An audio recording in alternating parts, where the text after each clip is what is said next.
ายในโลกใบนี้ความรักไม่เคยมีเพียงด้านเดียว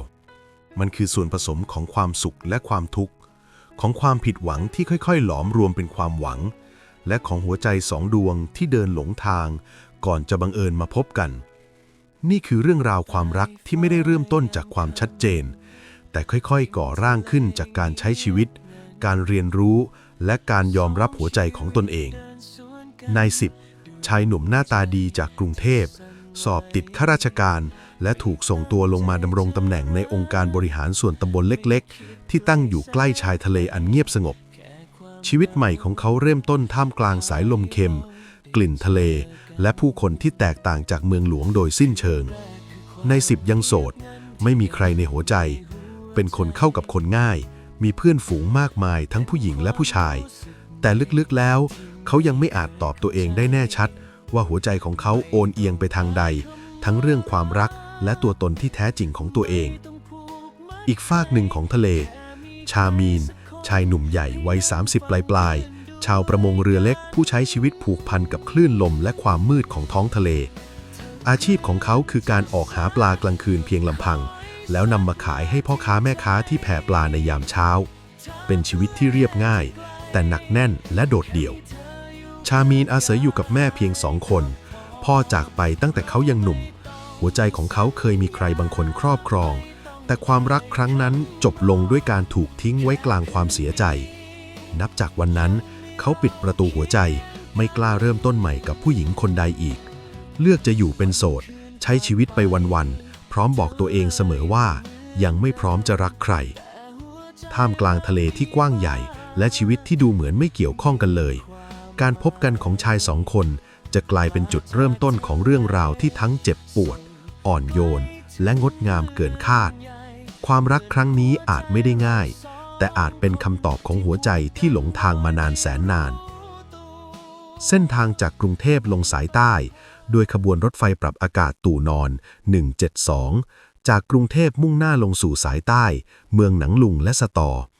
นายสิบนั่งริมหน้าต่างมองทิวทัศน์2 ฝั่งข้างทางในใจเขาคิดเรื่อยเปื่อยตามประสาวัยรุ่นดีนะที่มีบ้านพักข้าราชการไม่งั้นต้องหาที่พักคงบุ่นหน้าดูลงมารายงานตัวครั้งนี้ก็คงทำงานอีกยาวกว่าจะมีเวลาพักกลับขึ้นกรุงเทพอีกทีก็คงอีกนานนายสิบบุญพึมพำกับตัวเองใจหนึ่งก็อยากทำงานอยู่กรุงเทพแต่อีกใจก็ต้องลงมาเพื่ออนาคตระยะยาวเดี๋ยวค่อยหาลู่ทางย้ายขึ้นกรุงเทพไม่อย่างนั้นก็ใกล้กรุงเทพให้ได้มากที่สุดก็ยังดีวะเสียงล้อรถไฟเสียดสีไปตามรางเสียงเครื่องยนต์สม่ำเสมอแสงแดดยามเย็นสาดผ่านกระจกในสิบนั่งริมหน้าต่างรถไฟตูนอนพึมพำกับตัวเองชีวิตคนเราก็แปลกดีนะจากตึกสูงรถติดเสียงแตรอยู่ๆก็ต้องมานั่งมองทุ่งมองทะเลเอาวะเพื่ออนาคตที่ยังไม่รู้ว่าจะเป็นยังไงเขาหยิบเอกสารบรรจุข้าราชการขึ้นมาดูก่อนถอนหายใจเบาๆอบต.ติดทะเลอย่างน้อยก็คงไม่อึดอัดเท่ากรุงเทพหวังว่าที่นั่นจะใจดีกับเรารถไฟแล่นผ่านชุมชนเล็กๆเสียงลมพัดแทรกเข้ามาทางด้านหนุ่มผิวเข้มนั่งซ่อมตาข่ายอยู่ข้างเรือเพื่อนคู่ชีวิตริมทะเลหาดทรายขาวบรรยากาศยามบ่ายคล้อยลมพัดเย็นสบายไร้ผู้คนเดินผ่านไร้เสียงนกมีแค่เสียงคลื่นซัดเข้าฝั่งเบาๆตามแรงลมชามีนนั่งซ่อมตาข่ายสีหน้าเหนื่อยล้าโดนเข้ากับอะไรวะถึงได้ขาดเป็นรูใหญ่ขนาดนี้เฮ้ยกูละเซ็งเลยคืนนี้ต้องออกจับปลาตั้งแต่2 ทุ่มช่วงนี้ปลายิ่งหายากต้องออกไปไกลอีกนิดนึงไม่งั้นไม่มีปลาไปขายแน่ๆที่ตลาดแพพรุ่งนี้สงสัยเมื่อคืนปลาดึงแรงเกินไปหรือไม่ก็กูดวงซวยเองเขาหยุดมือมองออกไปกลางทะเลเสียงคลื่นซัดเข้าฝั่งเบาๆแม่ก็แก่แล้วกูจะหยุดไม่ได้หรอกเขาก้มหน้าซ่อมตะข่ายต่ออย่างเงียบๆเช้าอีกวันหน้าอบต.เล็กๆริมถนนใกล้ทะเลนายสิบถือกระเป๋าเดินลงจากรถ2 แถวนี่สินะที่ทำงานใหม่เงียบดีเหมือนกันเขามองไปรอบๆก่อนสายตาจะหยุดที่ชายผิวเข้มคนหนึ่งกำลังเข็นรถมอเตอร์ไซค์พ่วงข้างที่มีลังปลาสายตาสบกันชั่วครู่นายสิบยิ้มเล็กๆขอโทษครับร้านขายข้าวอยู่ทางไหนล่ะครับชามีนชะงักมองหน้า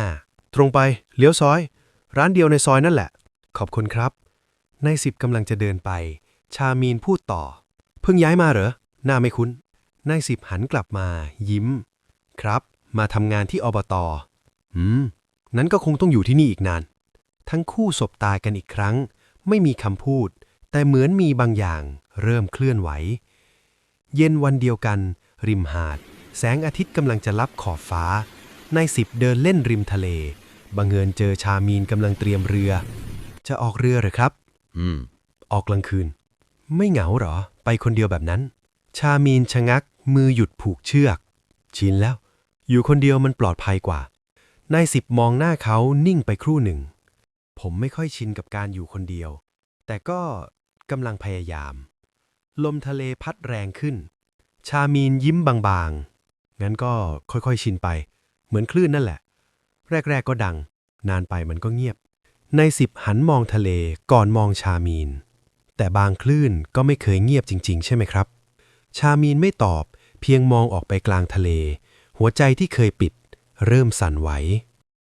สายลมทะเลพัดเอื่อยในช่วงสายของวันหยุด แดดไม่แรงนัก คลื่นซัดเบาๆอย่างคนรู้หน้าที่ บังชานั่งอยู่ใต้ต้นไม้ใหญ่ริมชายหาด ตะข่ายผืนเก่ากางอยู่บนตัก มือหยาบกร้านค่อยๆซ่อมทีละปม ข้างกายคือเรือเล็กคู่ชีวิตที่จอดนิ่งเหมือนรอคำสั่งออกเดินทาง โลกของเขา เงียบ เรียบและคุ้นชิน จนกระทั่งเสียงฝีเท้าคนแปลกหน้าเหยียบทรายเข้ามาใกล้นายสิบเดินเล่นเลียบชายหาดอย่างสบายอารมณ์ สายตาเก็บภาพทุกอย่างเหมือนนักท่องเที่ยวมือใหม่ในชีวิตราชการต่างถิ่น ก่อนจะหยุดอยู่ตรงร่มเงาเดียวกับชายผิวเข้มตรงหน้า บังชาไม่เงยหน้า มือยังซ่อมตะข่าย เอ็งมาจากไหน แล้วเอ็งจะไปไหนนายสิบยิ้มกว้าง อ๋อ วันนี้วันหยุดครับ เดินสำรวจไปเรื่อยเปื่อย แล้วพี่นั่งทำอะไรครับ ซ่อมตะข่ายนายสิบชะงักนิดนึงก่อนตัดสินใจนั่งลงข้างๆโดยไม่รู้ตัว คุยกันมาตั้งนาน ตั้งแต่เจอพี่วันก่อน แล้วพี่ชื่ออะไรครับ บังชาเงยหน้าขึ้นสบตาข้าชื่อชามีน เรียกสั้นๆว่าบังชาก็ได้ แล้วเอ็งล่ะ ชื่ออะไร ผมชื่อนายสิบครับ เรียกสั้นๆว่าสิบก็ได้ครับ พี่คนแรกเลยนะ ที่ผมรู้จักแถวนี้ บังชาหัวเราะในลำคอเบาๆ ก็ดีแล้ว รู้จักคนในพื้นที่ มีอะไรจะได้ช่วยกันได้ ส่วนมากคนมาจากกรุงเทพไม่ค่อยสูงสิงกับคนแถวนี้เท่าไหร่ เลยค่อนข้างมีปัญหา ไม่งั้นก็ไม่สนิท อยู่ได้ไม่นาน ในสิบพยักหน้า แต่สายตากลับเผลอหลุดออกนอกบทสนทนาสิบมองบังชาที่กำลังซ่อมตะข่าย แต่สายตาช่างขัดแย้งกับคำสั่ง แล้วเอ็งกินข้าวเที่ยงหรือยังคำถามนั้นทำให้ในสิบสะดุ้ง สายตากลับมามองใบหน้าของบังชา หัวใจของเขาเต้นแรงขึ้นอย่างไร้เหตุผล ยังคนโดนจับได้ทั้งที่ไม่มีใครรู้ เขาพยายามละสายตา ยังครับ แถวนี้ร้านกับข้าวอยู่แถวไหนบ้างครับ ยังไม่รู้เหมือนกันครับ บังชาคิดนิดนึงก่อนพูด ถ้าเอ็งไม่รังเกียจไปกินข้าวที่บ้านข้าไหมข้าอยู่คนเดียว แม่ข้าไปขายปลาแห้งที่ตลาด กับข้าวไม่มีอะไรมากนะ มีแต่เกี่ยวกับปลาทั้งนั้น เพราะข้าหาปลา ก็ต้องกินแต่ปลา ในสิบยิ้มกว้างกว่าเดิม เสียงดีใจเก็บไม่อยู่ ไม่รังเกียจหรอกครับ ดีใจด้วยซ้ำครับ เป็นเกียรติ ได้กินข้าวกับบังชา เสียงหัวเราะเบาๆหลุดออกมาจากทั้งคู่ เดี๋ยวข้าเก็บของแป๊บนึงนะ เดี๋ยวไปกัน บ้านข้าอยู่ข้างหลังนี่เอง ครับ บังชาเก็บอุปกรณ์ใส่กล่อง เดินนำหน้าไปอย่างคนไม่คิดอะไร ส่วนนายสิบเดินตามไปด้วยหัวใจที่ไม่เหมือนเดิมอีกแล้ว บ้านไม้เรียบง่าย แคร่ไม้ไผ่ตั้งอยู่หน้าบ้าน กับข้าวง่ายๆวางอยู่ตรงกลาง ปลาเค็ม แกงปลา ผักต้ม น้ำพริก แต่บรรยากาศกลับไม่ธรรมดา เสียงพูดคุย เสียงหัวเราะเบาๆเหมือนคนที่รู้จักกันมานาน คุยกันได้อย่างไม่ต้องฝืน คลื่นยังคงซัดฝั่งเหมือนเดิม แต่ในใจของใครบางคน เริ่มมีคลื่นลูกใหม่ก่อตัวขึ้นอย่างเงียบๆล้างมือล้างไม้เรียบร้อย กลับมานั่งล้อมวงกันบนแคร่ไม้ไผ่ ลมทะเลพัดเอื่อย กลิ่นกับข้าวลอยเตะจมูก บังชามีนตักแกงใส่ถ้วย เป็นยังไงบ้างกับข้าวพอกินได้ไหมในสิบตาเป็นประกาย ตักคำแรกเข้าปาก โอ้โห บังชา กับข้าวแบบนี้อยากกินมานานแล้วครับ ที่กรุงเทพหากินยาก น้ำพริกผักลวกแกงปลาปักใต้แบบนี้ รับรองของแท้แน่นอนใช่ไหมครับ บังชายิ้มมุมปาก แกงเหลืองน่ะ แม่บังทำเอง แต่รสชาติไม่จัดจ้านเท่าไหร่นะ เพราะบังไม่ชอบกินเผ็ด ก็ใช่ว่าคนใต้จะชอบกินเผ็ดทุกคนนะ ส่วนผมน่ะชอบกินเผ็ดครับ ผมว่ามันอร่อยดี บังชาเลิกคิ้วมองตั้งแต่หน้าไปจนถึงปลายช้อน หายากนะ คนกรุงกินเผ็ด เสียงหัวเราะเบาๆดังสลับกับเสียงช้อนกระทบจาน บทสนทนาไหลไปเรื่อยเหมือนรู้จักกันมานานกว่าความจริง หลังกินข้าวเสร็จ ทั้งสองย้ายมานั่งคุยต่อบนแคร่ไม้ บังชาล้มตัวนอนหงาย มือหนุนหัว มองท้องฟ้าสีซีด แสงแดดลอดผ่านชายเสื้อทำให้สรีระยิ่งเด่นชัด เหมือนเทือกเขาภูชีฟ้าเลยทีเดียว ในสิบนั่งข้างๆ หัวใจเต้นแรงอีกครั้งโดยไม่ขออนุญาต หน้าแดง หูแดง คำพูดเริ่มติดๆขัดๆเหมือนเครื่องยนต์เก่า บังชายังมองฟ้า วันนี้ข้าต้องออกทะเลจับปลาตอน2 ทุ่ม ปลาช่วงนี้ชุมมาก คงจับได้เยอะสิบแอบกลืนน้ำลาย จับได้เยอะๆแล้วเอามาทำอะไรบ้างครับ ส่วนมากพี่จะให้แม่ตากแห้ง ส่งขายจะได้ราคาดีกว่าขายสด เพราะถ้าขายไม่หมดเอามาทำปลาแห้ง ปลาจะมีกลิ่น เอามาตากมันก็จะมีกลิ่นอยู่ดี สู้ผ่าครึ่งตัวแล้วผึ่งตากแห้งเลย ไม่เสียรสชาติไม่มีกลิ่นด้วย ได้ขายราคาดีกว่า10 ตาเป็นประกายแบบคนเห็นโอกาส ผมขอสั่งปลาแห้งของพี่ไปขายที่ตลาดร้านญาติได้ไหมครับ ร้านญาติขายของอยู่ตลาดบางกะปิ ขายเกี่ยวกับปลาแห้งพอดีเลย แกรับมาจากไหนไม่แน่ใจ แต่ที่แน่ๆแพง เดี๋ยวผมสอบถามราคาทางโน้นก่อน ค่อยบอกบังอีกทีนึงนะครับ บังชาหันมามอง ยิ้มอย่างพอใจ ได้สิ จะได้ราคาดีกว่าขายแถวนี้ เอ็งอยู่นี่นานฝึกทำธุรกิจเป็นนี่ เก่งนะสิบหัวเราะเขิน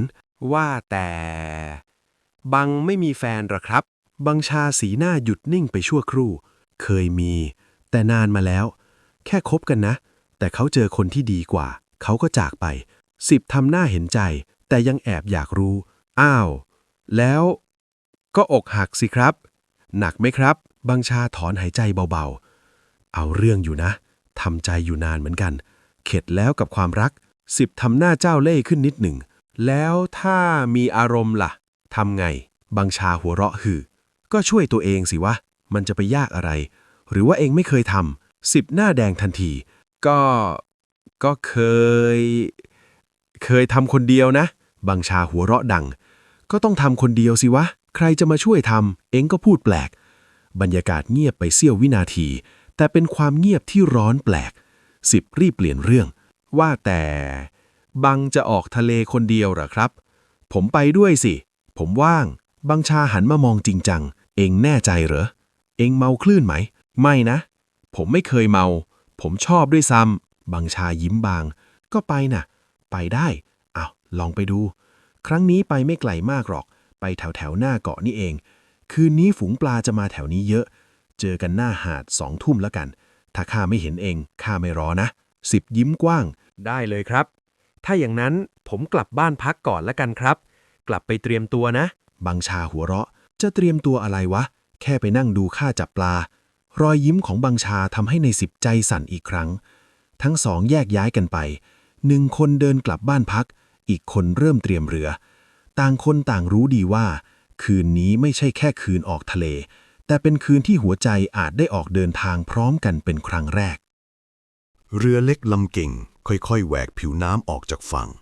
เสียงเครื่องยนต์เบาๆกลืนไปกับเสียงคลื่น บังชา เสียงจริงจังจากหัวเรือ ใส่เสื้อชูชีพไปด้วยเพื่อความปลอดภัย ในสิบรีบสวมพลางยิ้ม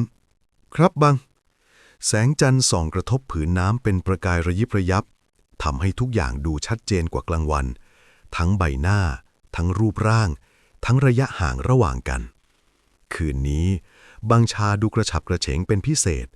ทุกท่วงท่าเป็นจังหวะของคนคุ้นเคยกับทะเล การวางอวน การผูกเชือก ลื่นไหลเหมือนร่างกายกับเรือเป็นชิ้นเดียวกัน ส่วนในสิบสายตาที่ควรจะมองงานกลับเผลอมองอย่างอื่น หัวใจเต้นแรงโดยไม่รู้ตัว สักพักเสียงดังขึ้น บังชา เอ็งช่วยยื่นปลายเชือกสีแดงนั้นให้หน่อยสิบสะดุ้งหลุดออกจากภวังค์ไหนครับ อันนี้หรือเปล่า เขายื่นเชือกไป แต่สายตากลับไม่ยอมมองมือ แต่กลับมองที่อื่น บังชาขมวดคิ้วเล็กน้อยเอ็งดูมือข้ายื่นเชือกไปทางไหนนั่นยื่นมาทางข้าสิเร็วๆมองอะไรของเอ็งวะมือทั้งสองเฉียดกันเพียงเสี้ยววินาทีแต่ความรู้สึกเหมือนไฟแล่นผ่านปลายนิ้วในที่สุดอวนก็วางเสร็จ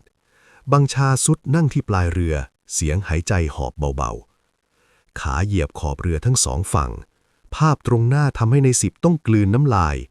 กลบเกลื่อนด้วยเสียงทะเลนโอ้โหปลาช่อนบนเรือนี้ตัวใหญ่จริงๆวันนี้ดูท่าทางอึดอัดน่าดูนะครับบังชาเหลือบตามองก็เข้าใจทันทีว่าหมายถึงอะไร ข้ารู้หน้าว่าเองหมายถึงอะไร ปลาตัวนี้ใหญ่จริงอยากจับดูไหมล่ะจะให้จับ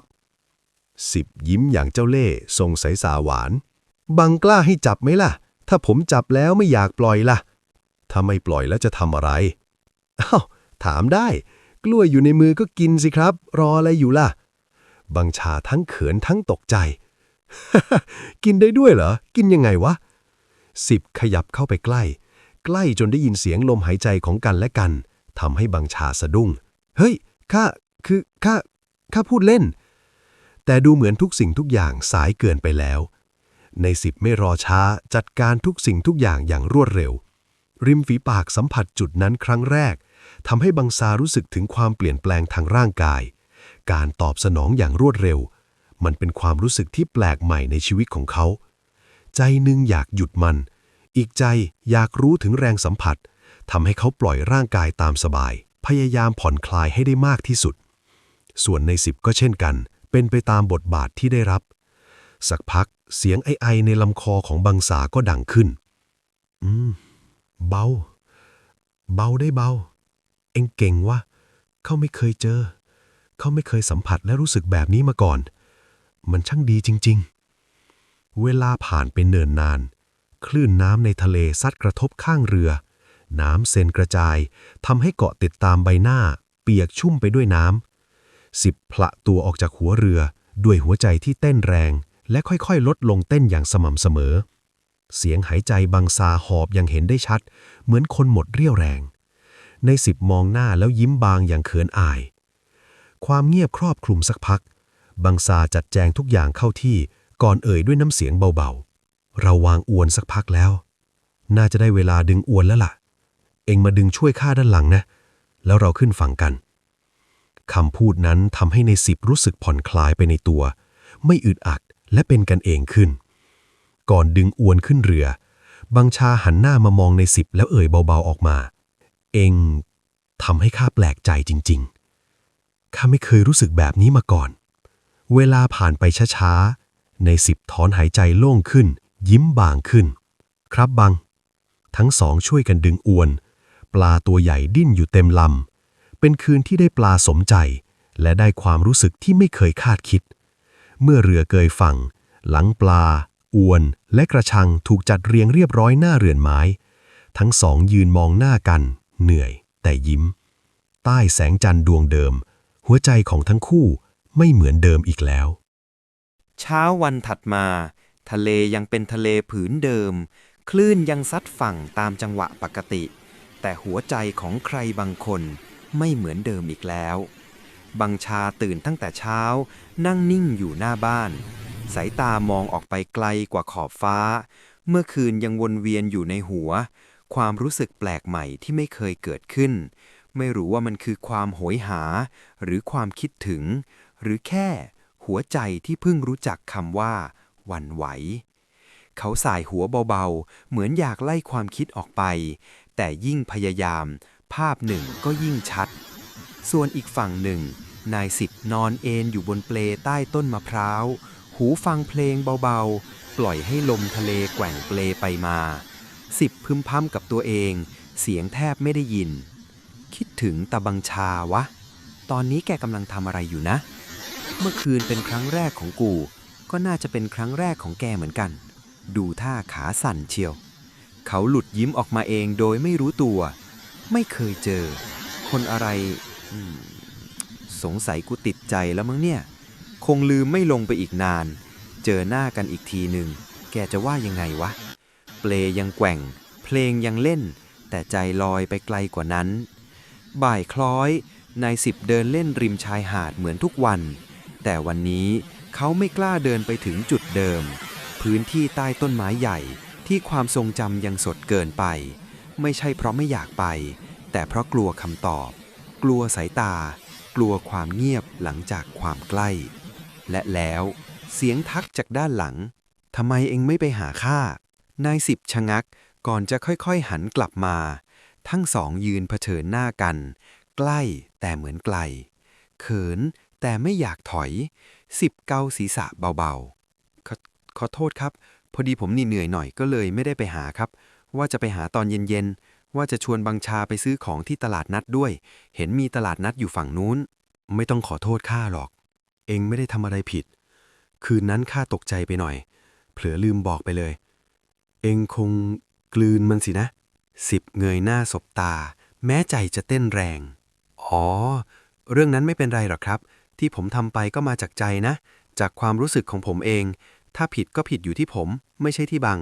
บังชาเงียบไปครู่หนึ่ง เหมือนกำลังชั่งใจ ไม่มีใครผิดหรอก คืนนี้เองว่างไหมสิบลังเลแป๊บหนึ่ง ก็ว่างครับ บังชาเสียงเบาลงอย่างที่ไม่เคยได้ยิน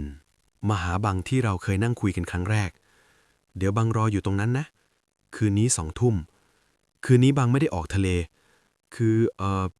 เหงาเนี่ย ไม่มีเพื่อนคุยสิบหัวเราะเบาๆ แก้มร้อน ได้ครับ เดี๋ยวเจอกัน แต่ดึกมากไม่ได้ พรุ่งนี้วันจันทร์ผมทำงาน ได้ไว้ค่อยคุยกัน บังชาหันหลังเดินกลับ ทิ้งระยะห่างไว้ไม่กี่ก้าว แต่ทิ้งความรู้สึกไว้เต็มหัวใจ ส่วนนายสิบยืนมองแผ่นหลังนั้นอยู่นาน ทั้งเขิน ทั้งยิ้ม ทั้งอยากให้ถึง2 ทุ่มเร็วๆ ค่ำคืนนี้อาจไม่ต้องมีทะเล แค่มีกันและกัน ก็น่าจะพอแล้ว2 ทุ่มตรง ใต้ต้นไม้ใหญ่ริมทะเล แสงจันทร์ส่องลอดกิ่งไม้ลงมาเป็นหย่อมๆ คลื่นซัดฝั่งเบาๆ เหมือนกลัวรบกวนความเงียบ ระหว่างคน2 คน บังชานั่งพิงลำต้นไม้ กางเกงตัวเดิม กางเกงที่ในสิบจำได้ดี และเป็นเหตุผลให้หัวใจเขาไม่ยอมอยู่นิ่ง ความเงียบไม่ได้อึดอัด แต่มันแน่นด้วยความรู้สึกที่ไม่มีใครกล้าพูดก่อน ในสิบพยายามทำเสียงปกติ ทั้งที่ใจสั่น บังไม่มีกางเกงตัวอื่นใส่เลยเหรอ ทำไมต้องใส่ตัวนี้ตลอดเลย สายตาเขาเผลอหลุดไปมอง ก่อนจะรีบเก็บกลับมา แต่หัวใจกลับไม่ยอมเชื่อฟัง บังชายิ้มบางๆ ผู้คนแถวนี้เขาก็ใส่กางเกงแบบนี้ อีกอย่างหนึ่งมันใส่สบาย ทำไมเหรอ บังเห็นสิบมองแล้วมองอีก มีอะไรหรือเปล่าสิบพูดติดขัดหลบสายตา เปล่าครับ ความเงียบกลับมาอีกครั้ง แต่คราวนี้มันอุ่นขึ้น บังชาเสียงเบาลง แต่จริงจังขึ้น บังรู้นะว่าสิบอยากทำอะไร บังพร้อมให้นะ หัวใจในสิบเต้นแรงจนแทบได้ยิน เขาเงยหน้าขึ้น สบตาคนตรงหน้า ชัดเจนกว่าทุกครั้งที่ผ่านมา บังแน่ใจนะครับ ว่าจะให้ผมทำตามความคิดของผม บังชาพยักหน้าช้าๆแต่มั่นคง แน่ใจสิ ช้าอยู่ทำไม จัดมาคำพูดนั้นไม่ได้เร่งเร้า แต่มันคือการเปิดประตู ให้หัวใจ2 ดวงก้าวเข้าหากันสิบค่อยๆบรรจงทำอย่างรู้งาน และรู้ว่าบังชาต้องการอะไร และมีเคล็ดลับเล็กๆน้อยๆแถมไปให้ด้วยทำเอาบังชาถึงกับลืมตาโพลงเสียงลมทะเลพัดผ่าน ใบไม้ไหวเบาๆเสียงคลื่นยังคงทำหน้าที่ของมันค่ำคืนนั้นไม่มีคำว่ารัก ไม่มีคำสัญญา มีแต่ความเต็มใจ ความโหยหา และความอบอุ่นที่ต่างคนต่างมอบให้กัน เหมือนต่างฝ่ายต่างเติมเต็มสิ่งที่ขาดหายไป โดยไม่ต้องเอ่ยชื่อมัน ใต้ต้นไม้ใหญ่ในคืนจันทร์นิ่ง หัวใจ2 ดวงได้พักพิงกันอย่างเงียบงัน การเวลาผ่านไป ความรู้สึกในคืนนั้นไม่จางหาย กลับยิ่งชัดเจนขึ้นในหัวใจของทั้งคู่ บังชาติดใจในรสชาติของความใกล้ที่นายสิบมอบให้ ไม่ใช่เพราะความแปลกใหม่ แต่เพราะมันเติมเต็มช่องว่างที่เงียบงันมานาน ส่วนนายสิบก็หลงไหลในโลกที่ไม่เคยรู้จัก ชีวิตที่เรียบง่าย จริงใจและอุ่นกว่าที่คิด จ จนในที่สุดเขาชวนบังชามาพักอยู่ด้วยกันที่บ้านพักราชการ บางคืนบังชากลับไปนอนบ้าน บางคืนมานอนที่บ้านพัก แต่ส่วนมากกลับเลือกอยู่กับสิบความสัมพันธ์ค่อยๆลึกซึ้งเกินกว่าคำว่ารัก เป็นการอยู่เคียงกันโดยไม่ต้องนิยาม บังชายังใช้ชีวิตเหมือนเดิม ออกทะเลกลางคืน จับปลา ทำปลาตากแห้ง ปลาจากทะเลใต้ถูกแพ็คส่งไกลถึงตลาดบางกะปิ ผ่านร้านญาติของนายสิบ ได้ราคาดี มั่นคงขึ้น แม่มีรอยยิ้ม บ้านมีเงินเก็บ และหัวใจมีที่พักพิง ความสัมพันธ์ของทั้งคู่แน่นแฟ้น เงียบงัน และเป็นความลับที่ทั้งสองถนอมไว้ ค่ำวันหนึ่ง ลมทะเลพัดเอื่อย หน้าระเบียงบ้านหลังใหม่ของบังชา เสียงคลื่นซัดแข่งกับเสียงหัวเราะเบาๆ นายสิบยิ้มเจ้าเล่ห์คืนนี้บังนอนไหนครับ คืนนี้นอนกับสิบสิเมื่อคืนก่อนออกทะเลเสียแค่หนึ่งเองขอต่อคืนนี้นะ โห คืนนี้ผมจะกินให้อิ่มเลย บังกินสับปะรดแล้วหรือยังครับ บังชายิ้มมุมปาก วันนี้บังกินสับปะรดไป3 ลูกแล้วนะ บวกกับกินกล้วยไป5 ลูก คืนนี้รับรองเกิดคลื่นสึนามิลูกใหญ่แน่ๆ10มีหวังสำลักน้ำทะเลแน่ๆ ขอให้คลื่นใหญ่ๆเถอะนะ ผมจะเล่นน้ำทั้งคืนเลย เสียงหัวเราะของทั้งคู่ลอยไปพร้อมสายลม กลืนไปกับเสียงทะเล ไม่มีคำสัญญา ไม่มีคำว่าตลอดไป มีเพียงวันนี้ คืนนี้ และการเลือกจะอยู่ด้วยกันในแบบของตัวเอง ใต้ฟ้าเดียวกัน ริมทะเลผืนเดิม คลื่นยังซัดฝั่งไม่รู้จบ และหัวใจของทั้งสองก็เลือกจะซัดหากันซ้ำแล้วซ้ำเล่า ถึงแม้ความรักของทั้งคู่จะอยู่ภายใต้ความลับ แต่ความสุขอยู่ที่คนสองคนตลอดไป